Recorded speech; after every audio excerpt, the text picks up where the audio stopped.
Welcome to another edition of the Instant Wrestling Report. Alongside my partner Ryan, I am your host J-Man. This edition of IWR going to our 2011 TNA Hardcore Justice review, just getting off the air with the pay-per-view. Not really anything special from TNA this time, not their best, not their worst of this year. We're running down the card here. First matchup, we had a triple threat match for the X Division title between champion Brian Kendrick, Austin Aries, and Alex Shelley.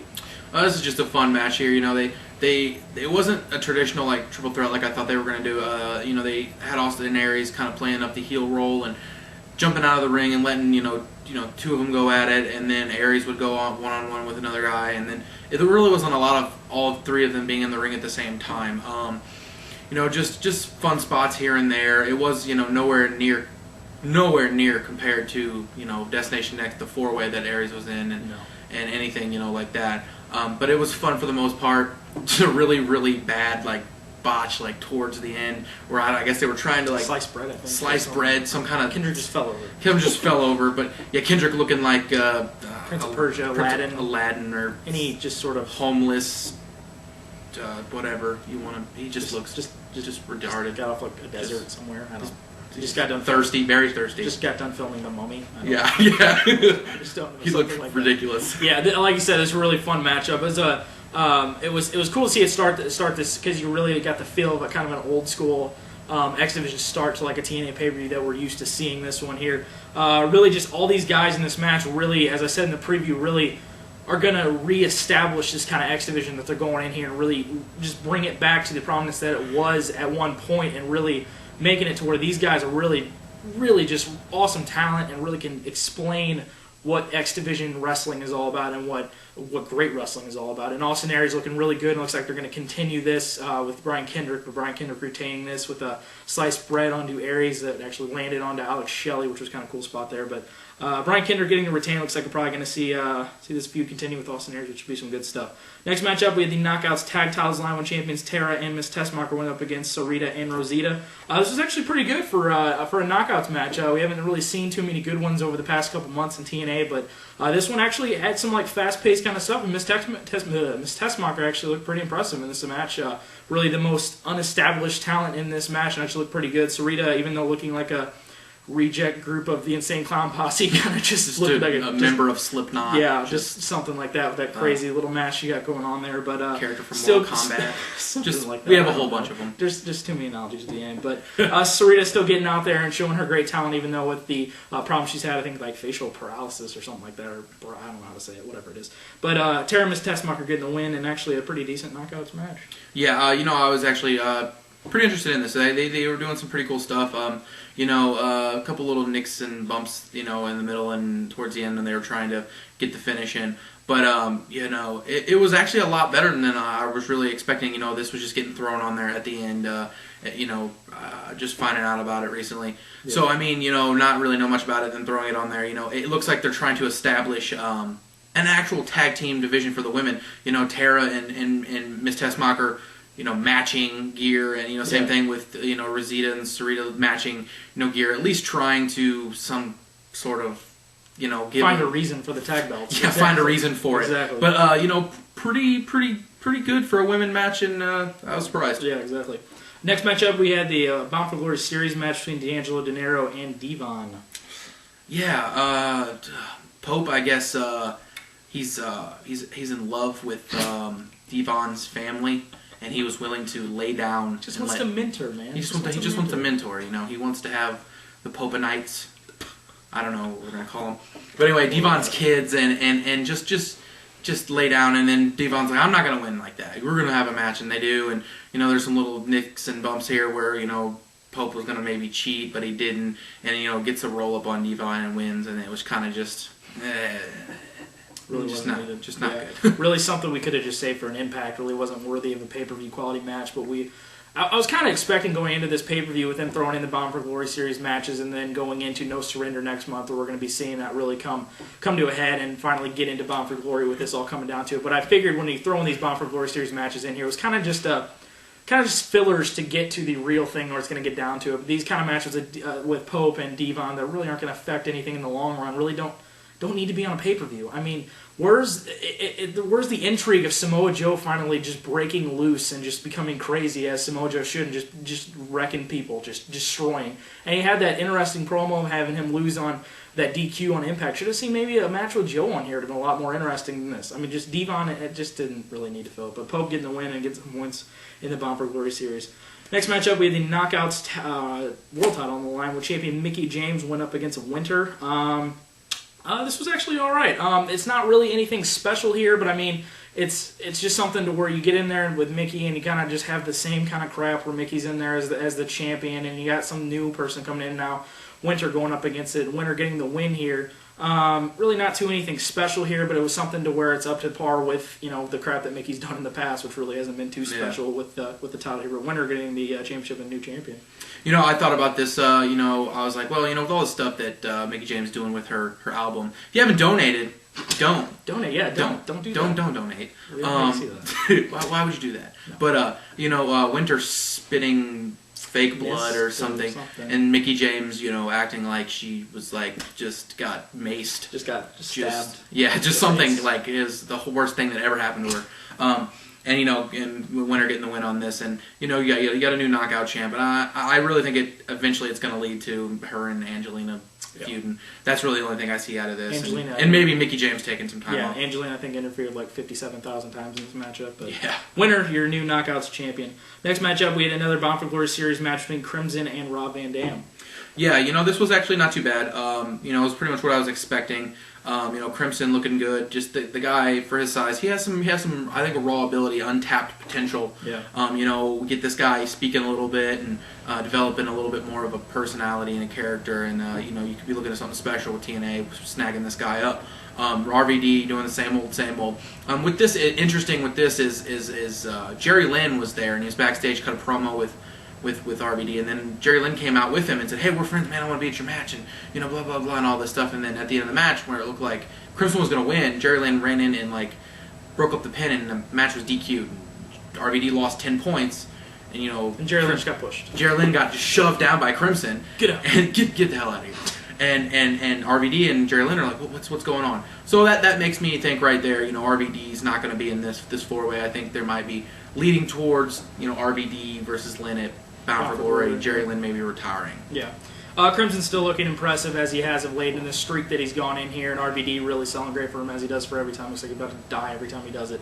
But Crimson really looking good and really just continuing to progress in this push that he's got in this time that he's come in here, and really the new face that they're trying to put over. There's a couple more in TNA, but this is a really guy that they could really bring in and really just feel that young ability coming in here, and really looking pretty good. But it's interesting to see that tidbit with Jerry Lynn and RVD. Is interesting to see where that goes into the future, but ending in a DQ there.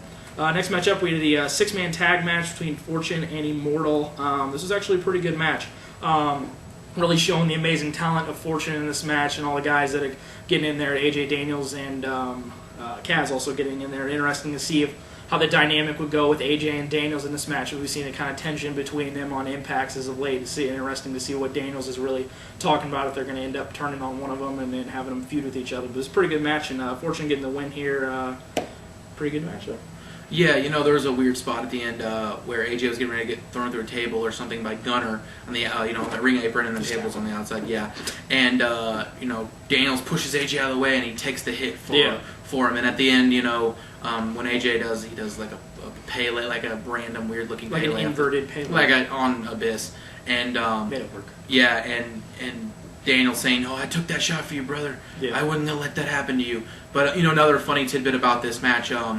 Abyss getting the loss again, and Immortal kind of disowning him. Yeah. After backstage, no, all Immortal's coming with us. You're staying here, Abyss. You're not coming with us. Yeah. I'm not quite sure where they're leaning with this, but it looks like Abyss is leaving. So. Yeah.